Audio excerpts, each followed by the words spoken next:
আজকে hard copy transfer আমরা hand over করেছি, আগে সফট কপি দিয়েছি। এগুলোর উপরে আমাদের বিস্তারিত আলোচনা চলছে। আমরা সংবিধান সংস্কার দিয়ে শুরু করছি, তারপরে জুডিশিয়ারি হবে, এরপরে নির্বাচন ব্যবস্থা হবে।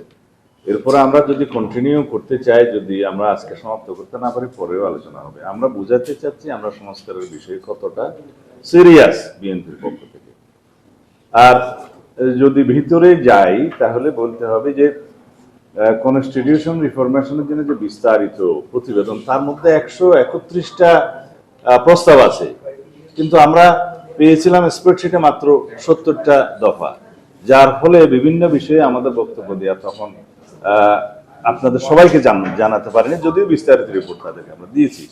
তার উপরে এখন বিস্তারিত আলোচনা হচ্ছে, আমাদের দফাওয়ারি আলোচনা চলছে। আমরা সংবিধানের প্রস্তাবনা থেকে শুরু করে প্রজাতন্ত্র এবং রাষ্ট্রের মূলনীতি, তারপরে ফান্ডামেন্টাল রাইটস থেকে শুরু করে বাকিগুলো আমরা দফায় দফায় আলোচনা করব।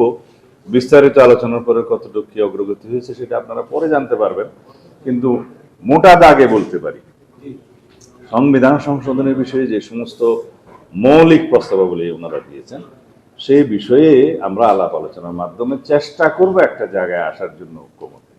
আর যে সমস্ত বিষয়ে আমরা একমত হয়েছি সেটার সংখ্যা আছে, আপনারা জানেন যে সেটার সংখ্যা খুব বেশি না, 25টার মতো।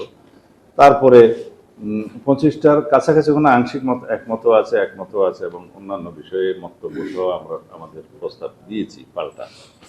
কিন্তু বাকি অধিকাংশ বিষয়ে স্প্রেডশিটে আমরা তখন একমত হতে পারিনি।